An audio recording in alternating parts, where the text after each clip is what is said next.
Hello. Hi, everybody. Kayla Lords. John Brownstone. Of Loving BDSM, where we help kinksters like you have happy, healthy power exchange relationships. We're back with another Kinky Book Club installation. Yeah. Talking about a fiction book. Mm-hmm.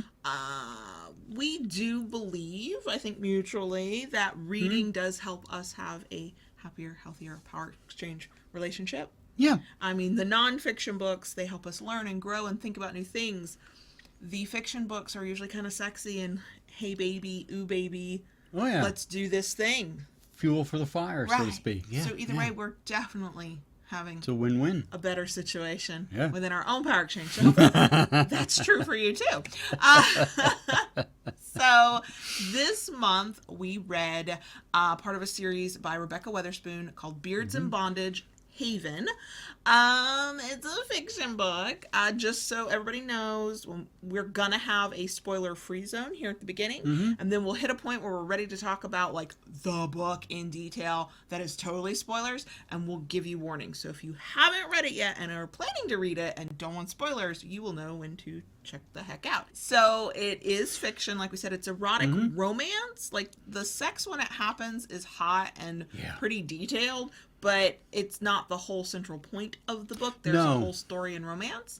But essentially, Shep, our bearded Dom mountain man who lives alone in the woods, rescues Claudia, somebody who is definitely more of a city girl, is not really here for the woods and the nature, the girl after my own heart. After she is pursued in the woods by a serial killer, her brother's killed while they're out basically camping. The serial killer nearly gets her, and Shep saves her by killing the killer basically in his front yard on the mountain. And that happens in the first page of the book? Very early on in the first chapter, right. Yeah. So that's not a spoiler. And then the rest of the story is about being drawn to one another and realizing they have a bond. And is it just their trauma? Is it romance? Guess what? They're also kinky, and making all of that work for them, and how is this going to turn out? So that's the basic premise of the book. Yeah. So let's start first with, what did you think? Okay. I liked it. For me, when I get into a book, it's especially a fiction book, I always look to the characters. And I liked the characters. Not just Shep and Claudia, but the townspeople. Yes, because it was a really small town as well. And I think that's kind of what it made it relatable for me, having grown up in a small town. Sure, yeah. It was like, so some of the things, about everybody knowing everybody's business and life, like, yeah, that's very relatable. And even the awkwardness of, so Claudia's pursued by the killer, Shep kills the killer, then Shep gets her to a hospital, and he's confronted with his ex, who's working as a nurse in the hospital, and he kind of has to deal with her. It's not like this major hospital where there's thousands of people working there. It's like, this is it. This is who he's got to talk to. And all of those awkward small town things. I really enjoyed the book, too. Okay. I enjoyed the story. Did I wish for more or different power exchangey kind of stuff? A little bit. That's not to say that what was presented wasn't well written or good. It's just that I was like, but can I have a DS that makes my heart sing?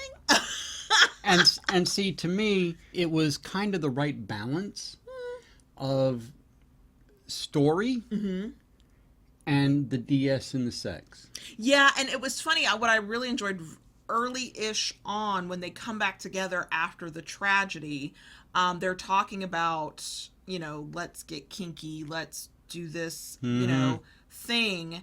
And Shep makes it very clear. He's like, I'm a dominant who wants a submissive, and you were describing rough, sadistic sex, which is fine. There's a place for it, but we're actually talking about two separate things. I really appreciated that clarification. Sure. Because when he was like, well, what do you want? Which, love clear communication and consent there. She's naming off all this sexy stuff that she's done before, and I'm like, yeah, I'm here for that too. And he's like, yeah, that's fun, but I need something more. He was Yeah. very clear about what he needed. We'll get into why that was and why that was meaningful when we get to the spoiler section. Yeah. As much as I enjoyed the story, there were a few spots, and I can't even really pinpoint them right now, where I felt it was a little choppy. Okay. That things didn't quite mesh. It kind of as I'm reading, I'm kind of like, okay, how did we get here? Where, you know... There was some time lapses that didn't have any explanation. Like one moment Yeah. we're in this situation and the next moment we're over here and something else is going on. Yeah, I would agree with that. It wasn't enough so to make me not want to recommend the book, or No, it didn't take away from the story. It didn't take away from the story, and it was still a very, very good read. It was a fun read. What I like is it was not trying to tell you this is what a kink relationship looks like. It was not trying to be a how-to book. It was like, here's a story of these two people who went through this really traumatic experience, who are also drawn to one another, and ultimately they're trying to figure out, are we drawn to one another because we're really attracted to each other and there's an actual connection, or is it just the trauma? Yeah. And, you know, as a reader who can see the broader picture, there were many times I was like, I get the concern, but no, you're really good together. Go be together. Right. And there were times, and it did ultimately get settled, it was like, you both need therapy for what you went through. Yeah. So we like the book. We recommend the book. It's a fun book. There's not much to say that would keep us out of the spoiler zone, because a lot happens in really the second half of the book and it all ties together. So let's get into our spoiler zone. Yeah. If you have not read the book and you want to read the book, this might be the time to jet. I'll just let you know the link to the book is in the description. You can go pick that up and start reading it. Ebook, it's available. That's how we read it. And if you did read the book or you don't care about spoilers, let's get into this. Let's deep dive. So the certain parts of it aren't spoilers because there is the issue, the starting action of the entire book, the premise of which everything starts, which is serial killer hunts them down in the woods, brother dies, Claudia lives but is injured and highly traumatized. Shep, to defend her, kills the killer and then rushes her to the hospital and gets her taken care of. And he's realizing there's a connection, and he's also realizing, wait, what is wrong with me, blah, blah, blah. That's the whole opening action. But here's what bothered me about that. And everybody acknowledged that they had both been through a rough time. Sure. But other than the initial, like, setting the scene and dealing with the cops and having a little bit of, like, an investigation kind of thing going on, because Shep did kill somebody, it was almost like we never got any more than that. And there was a part of me that was like, but who are these serial killers? What could I get not backstory on the killers, but through the book, like, could we not have had an update of, well, what happened with the trial and how many people did they really kill? And, you know, and I know that's not really about what the story is about, but it was such a momentous thing. Yeah. At a certain point, it kind of felt dropped. And the trauma, of course, continues, obviously, as you would expect it to. But there's never a moment where, like, when the trauma resurfaces, there's no connection to, there's a trial, that person's gone to jail, here's what else we learned about what they were doing and why her brother and she ended up being victims. Was it chance? Was it something like that? It happened, it was there, and then it was gone. And I guess that's the purpose the author was going for, is we're going to deal with this trauma, but there could have been layers to it, and I kind of missed that. And I think that was kind of part of what I was talking about with the choppiness. The choppiness. You know, it kind of would have been a little more interesting. You know, I mean, he did go through some pretty intense grilling. Yeah, and the FBI agents were assholes. But then that got dropped. Like, once they were out of town, it felt like a plot point. It felt like it was going to be important, and then it was just over. And we're left with the couple, which I don't mind that. I liked how they were with one another. That was a little jarring. Right. Like, they were here and assholes, and now they're gone, and we never have to think about them again. And you know, the whole point with the trial and all that, that's kind of a big gap. I mean, she did come seeking him out. Yes. That's another, like, plot point that is very interesting. Yeah. And I like that it happened. It was still kind of weird, but it was interesting. I understood it, though. Yeah, you would think, at the trial, they would have been brought together for that some aspect. And I think there was a confession, so there wasn't really a trial, but they were then, they extradited the killer to another state because of other victims. Like, there's more that's like, shouldn't that have cropped back up a couple of times? Yeah. And it didn't. So the turning point of the story, when they get back together, Shep takes care of her, gets to the hospital, is forced to leave her alone. They don't get a real goodbye because she didn't leave a number and address, any way to contact. He just kind of left her alone. She goes home and well, he really didn't know anything about her. No, he wanted to, though. And he even said at the end of one chapter, he was like, I'm looking at this note and there's no way to contact her, so I guess I just don't. I guess that was goodbye. Right. And as difficult as it is for him to stop thinking about her, he doesn't pursue. He's not even sure how to find her or anything about her other than her name. Where she goes home and she's got a best friend who's trying to take care of her, an asshole boyfriend who's soon to be ex. Thank God. I'm really glad. That was a moment of like in-scene time lapse. I was glad we didn't have to. I would have been very annoyed to have to watch her disengage from the asshole boyfriend. He was an asshole from the moment he walked in the door after her trauma. That I am glad for too. The way he was presented, it was like I immediately did not like him. No, and that was the point, I'm sure, was to make sure we did not like this guy. It was nice that they kept the focus of the story on Shep and Claudia. Yeah. I'm glad there was no entanglements of exes coming to show up and like be weird and make it rough. Because I'll say this, the fact that they were dealing with this momentous moment in their life that did bond them in many ways, that was enough. That truly was enough. I like that her best friend, Liz, if I'm remembering Liz's name correct. I think so, yes. Was very protective, was no nonsense, was like, get your shit together, figure yourself out, go see a therapist. I thought it was telling and very realistic that Claudia's first experience with a therapist did not go well, and then instead of trying to find another therapist, she did what most people do and go, oh, apparently therapy's not for me. And she ends up not going back to therapy till the very end, and it's only when she finds the right therapist who can help her work through what she went through, then she's able to make healthier decisions. But she went through what so many go through, of bad therapist, bad advice, thinks there's something wrong with her, doesn't know what to do, gives up on therapy, but she's floundering because she went through a really awful situation that is gonna mess you up. And I also like that she didn't really try to deny that it messed her up. She recognized, her parents had already died, now her brother's gone. She suffered in her own way just from the attack on her. Thankfully, she never did the denial thing. I would have found her completely unbelievable if we'd had to live through all. I know that denial happens, but it's like, no, actually, something went down. The going back to the town where she was rescued and personally thanking people, I thought there had to be a reason for her to go back to the town in order for her and Shep to connect. I understood that, but it was still a weird part to me because all I could think was, who does that? Who does that? She does that, apparently. And she even acknowledges this is really weird.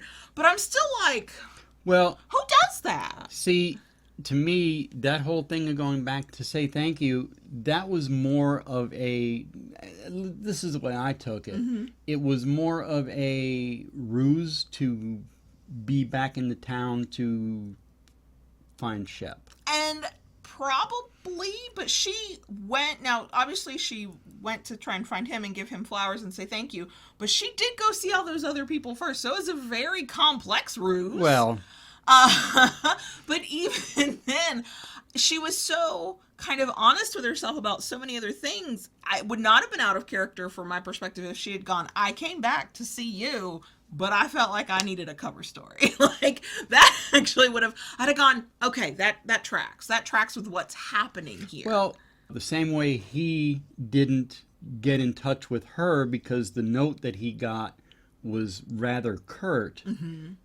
I think she was on unsteady ground, because he never reached out to her. Sure. And as he pointed out to her, I'm Team Shep all the way here, because he was like, you didn't give me any information with which to find you. Yeah. You could have put an email address, you could have put a website, you could have put a phone number in this note, and you gave me nothing. And there was a little bit of tension. I read it this way, that she was a little upset that he didn't try and find her, and he was like, what you want me to do? Right.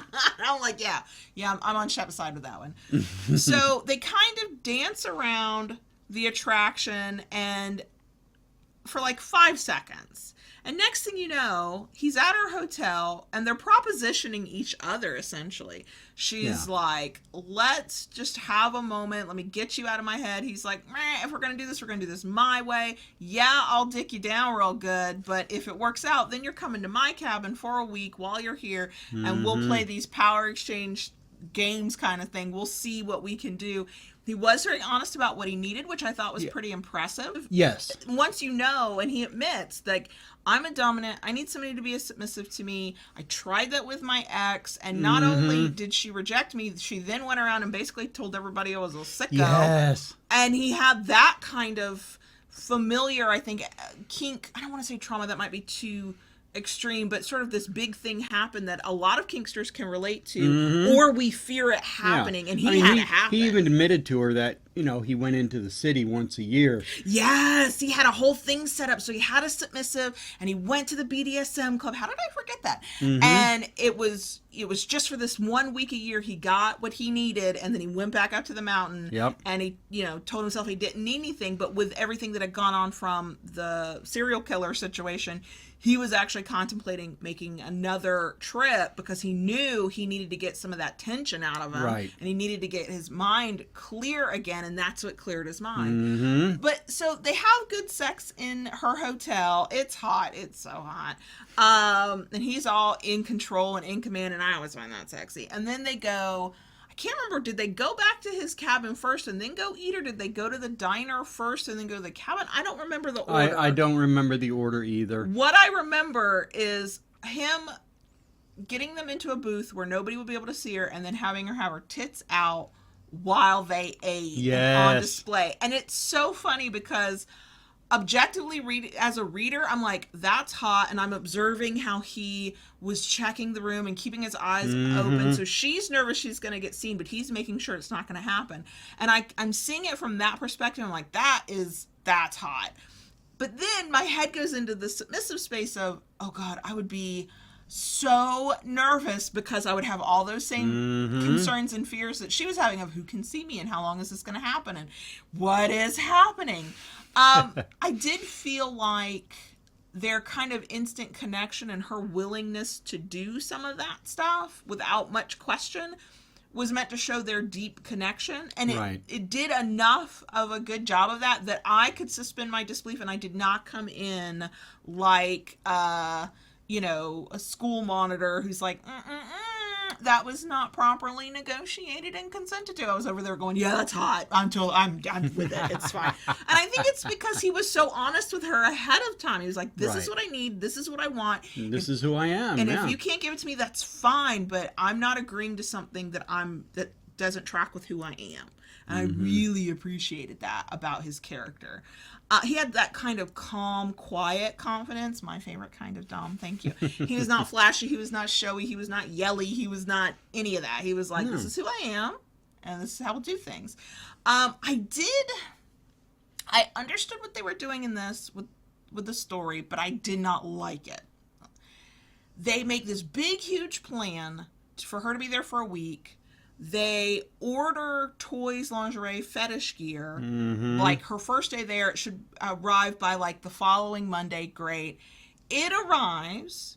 They are starting to kind of play with some stuff, and they did play with a little bit, but they have plans that are supposed to like go for the next several days. Expand through the time all that they have. All this gear, all these toys, all this stuff. And then in the middle of it, she had quit her job as part of broke up the boyfriend, quit the job she hated, came to the mountains. And somebody who is in her field, it was like merchandise buying, clothing, designer buying for stores. We didn't get a lot of detail, and I didn't need a lot of detail. My eyes started glazing over at that part. Like, this top person in her field calls her and wants her to come in for an interview, and wants her there like the next day, has to have her, will pay for her plane ticket, blah, blah, blah. And she sees this as an opportunity for her career, because she is still doing the, I'm only here because of trauma. I'm only here because I gotta see if this connection is anything. But I really do need this job, and I should eventually get back to my, quote, real life. And I recognize it's the tension of the book. Yeah. And I was disappointed as somebody who's invested in the story. Oh, she left. Okay, what's going to happen now? Are they done? What's happening? Blah, blah, blah. But as somebody who just tries to be really practical and efficient, I was like, why did you order so much shit? Or why did the author write so many toys into this potential future scene for them all to go to fucking waste? Like, that, and it's such a small, nitpicky little detail, but it was like, why? But it gnawed at you, didn't it? It did. It annoyed the hell out of me. All I can hope, because we're in spoiler zone now, so they end up together. All I can hope is once they were together and they were ensconced in their like relationship, they used all that shit. Put those babies to use. But if you're following the premise of this is it and this is done, it was like, why the fuck did they buy so much stuff anyway? I was a little bit like, oh, were you in new relationship energy and you went, we need all of the things, even though you really only need like 2 things. There was a little bit of, but it was such a weird little detail that just niggled at me. I was like, this annoys me. Why did we do this? That's a waste of money. The thing that kind of struck me in that scenario there was when they went over to the neighbors for dinner.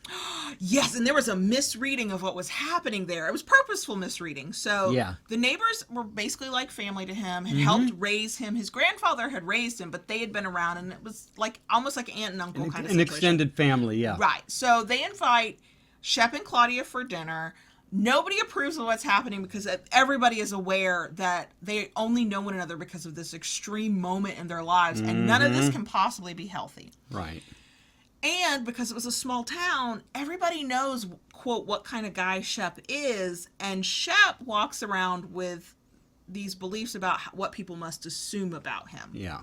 So he and Claudia go to dinner with them, and the uncle guy, I can't even think of the character's name now, kind of like says he does not approve and here's why and blah, blah, blah. And it sounds like, I disapprove of who you are. I know you're kinky. This isn't healthy. What are you doing? You're going to hurt this girl, and you should be ashamed of yourself. That is how the whole thing is laid out and presented. And it's kind of the thing that he has been worried about, because this was brought about by fallout from the ex. Yes. Blabbing to everybody what kind about of sicko what he is. likes. Yeah, exactly. And there's tons of assumptions in there which make complete sense, because if you've already gone through that kind of breakup and you know the whole town knows your damn business, and you're just kind of weirded out by knowing that other people know and you assume have judged you, everything that character said, and as a reader, I was like, oh my God, he's like telling him he's awful because he's dominant and he's kinky, and oh my gosh, this is, and then I was proud of Shep because he went, I don't have to stand here and fucking take it. I know who I am. Yeah. We're out. I was really proud of him in that moment. And then here's the twist, because we're in the spoiler zone. At the end, they make up with one another, like, because the uncle dude comes over to apologize. But that's when you find out that he actually was not judging Shep for being a dominant. He was like, I want you to be with somebody who can give you what you need and deserves you, and that's the right fit for you. You deserve happiness. And that is when I cried. Yep. That's when I cried. Yep. I also cried in the beginning when there was death and blood and like fear, because I'm like that. But that is when I was like, I love these characters and I'm crying now. I will say that the bulk of the book is their time together in the woods, even though it was really only a few days. Right. And I think the whole thing about that section is it's all about interruptions, because the toys get interrupted. Whatever is going to happen between them gets interrupted. They make all of these grand plans for all the kinky sex they're going to have, all the DS stuff they're going to do. Expectations, sweetie. Oh my God. And then it all gets interrupted by her, quote, real life is calling to her, and she thinks that's where she's supposed to go because she doesn't know what she wants anymore. Her whole life's been turned upside down. I guess it had to happen for the plot of the book to make sense and for the resolution to make sense. But maybe it's my baby girl self. As a person who's like now invested, I was so disappointed because it was like one interruption happened that was clear. It was a trigger. They were having sex outside. Yes. And she started kind of freaking out, which I'm sorry. How he got her out there in the first place is still the miracle, because I'm not sure I could have been in the woods where everything went down anyway. But that was interrupted. Then I felt a little, I guess dissatisfied. And I don't know if it was as a submissive, as a kinky person, or as a reader. When we didn't actually see a lot of power exchange play out because everything got interrupted when she left again. I mean, yeah, there was the point where she had the trigger, the whole thing with the extended family.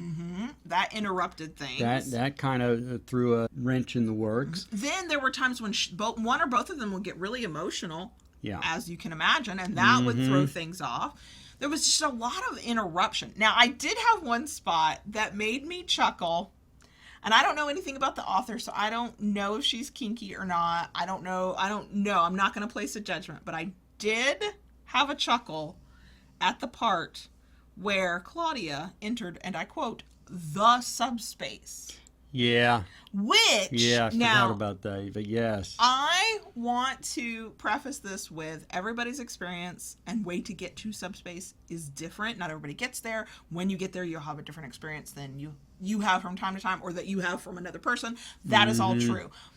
But the way that was like their first real kind of scene together, he really wanted to fuck her mouth. That's what he really wanted to do. And I know, boy, that was hot. I was like, yes, please fuck her mouth. And he was real gentle, and it was good. It was good. But like they're doing all this kink stuff, and it's kinky sex, and he's being his dom self, and she kind of is not herself, and he calls it, quote, the subspace. Yeah. Which made me go, ugh. And then the way it was described, I was like, that is like no subspace I've ever heard of. Not even just what I've experienced, but no, that doesn't track at all. And then it was immediately after the scene, like it had stopped. The sex is over. Everything was done. And then she goes into drop, and he's like, oh yeah, that sub drop. And I'm like, maybe? I mean, maybe for some people drop happens that fast, but none of this is tracking with anything I think I know about subspace and subdrop. So my question to you is, if you read this book and you too remember that part, do you reckon, like, did that ring true for you? Would you say, yes, that was a subspace moment, even if it's not like anything I've ever had? Sure, drop can happen like that, because that was the one jarring point in the kink stuff that I went, and see, I didn't really remember that because that was a point where I kind of glazed over a little bit. And I was just like, well, you know, it's fiction. It is fiction. And my thing about, I think part of it's because I used to write a lot, and I still write, but not fiction. And I used to edit a lot, and I'm a reader, is if something happens in a story is jarring enough to pull me out of the reader headspace, and now I'm analyzing like from a factual, like something has gone off the rails there for me as a reader. Okay. Sometimes I can gloss over a part and go, okay, but sometimes I'm just like I think I reread a couple of the places where they were talking about the subspace and the drop like 2 or 3 times, like trying to wrap my mind around, like, I mean, I will concede that maybe that is just an experience I have not seen detailed that way. Hell, it could be the author's experience with subspace and subdrop for all I know. But it was a moment I was like, I don't know about that. That's a kink thing that's not tracking true, and now I'm here as an analyst, not just a reader. In the end, yes, they get together. In the end, yes, you assume it's going to be super kinky and super hot, and she's going to try and be a submissive. What I liked about Claudia as a submissive, so we talked about Shep being the quiet dom. Claudia's my kind of girl. She has got a mouth on her. She's not a brat. She just wants to know the why of things. She's not always really good at shutting up and just doing what she's told. And I felt that on a deep Who does that spiritual sound level. like? I never got the sense that I'm remembering now that she was uncomfortable by it. She understood there were things she didn't understand, and that, you know, sometimes she just needed to follow his lead and let him lead. And she found that hot enough that she could do that. But then there were the times where it was clear he just wanted her to shut up and be submissive. And she was like, I have questions. I have thoughts and opinions. And I'm going to be kind of sassy about them. And I was like, yes, Claudia, yes, I'm here with you on this. I feel you on this.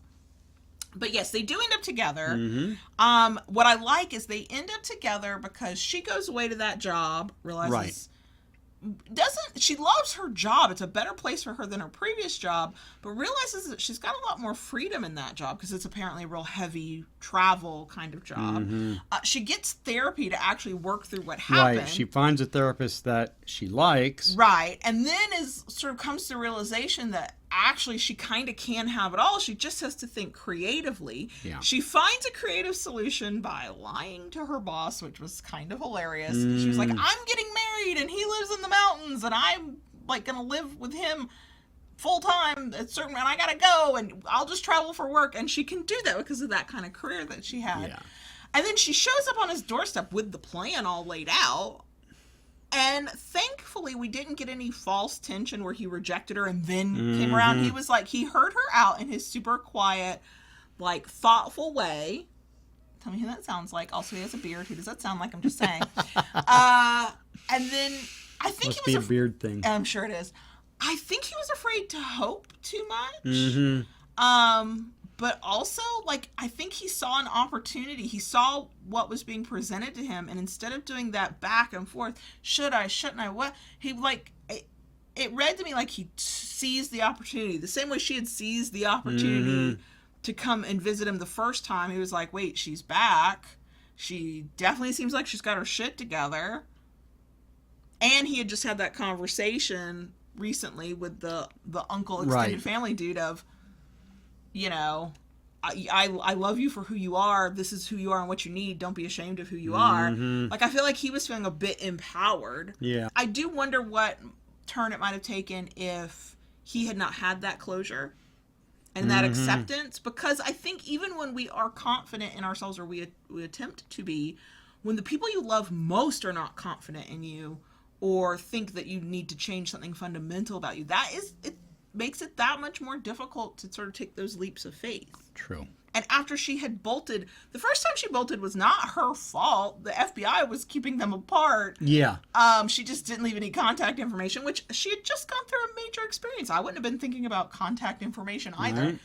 But she had left the first time. She had left the second time. Here she is back. And he did sort of say, this needs to be for real because I can't keep going through this. But like, they could have kept the book, they could have dragged out the story for a good 20, 30 more pages just with a false drama. Right. And they didn't, which was kind of nice, actually. Yeah, I appreciated that. Yeah. So, is there anything else you thought about the book? I enjoyed the characters. I like the way the books are. I mean, it started out with a Action bang from with the tension. Yeah, the first page there was action. And I enjoyed all the other characters that kind of came in and out of play. So yeah, I enjoyed the book. It was a good fun read. Yeah. Would recommend. Yep. If you've read it, we'd love to know your thoughts. Please share those in the comments below. If you would like to read it, let us know that too. If you have any other recommendations, either by the same author, Rebekah Weatherspoon, or just that are similar to this, drop those in the comments as well, because I am trying to expand our BDSM erotic romance collection. We're working on it. We're working on it. Next month, we are back to nonfiction, and we are reading Radical Ecstasy by Dossie Easton and Janet Hardy, who wrote the new topping book, the new bottoming book. I will be interested to see how I get through this one. We're reading it in ebook because that was the least expensive way for us to get it. The actual print book apparently is like out of print or something. It was Amazon was like, it's $100. I'm like, no, it's not. It is available in audiobook. So if you prefer audiobook, that one is one you can do that with. I will be very interested to see how I handle this because we're in a part of woo-woo with kink that I don't usually go down that path. So we'll Okay, find well, out. we'll see. Are We'll you see. excited about it? Do you think it'll be? I'm not sure. I'm kind of giving it a wait and see attitude. We'll see. This will be interesting. Yeah. That's it for us this time. If you enjoyed it, we love a thumbs up. If you like it enough to want more and come back, please consider subscribing. And once you subscribe, ring that notification bell to get updates of new content. Just do what Daddy says. And if you want to help us do what we do here and get access to perks like a Discord server that you can't get anywhere else, join us on Patreon at patreon.com/KaylaLords. Bye. Bye.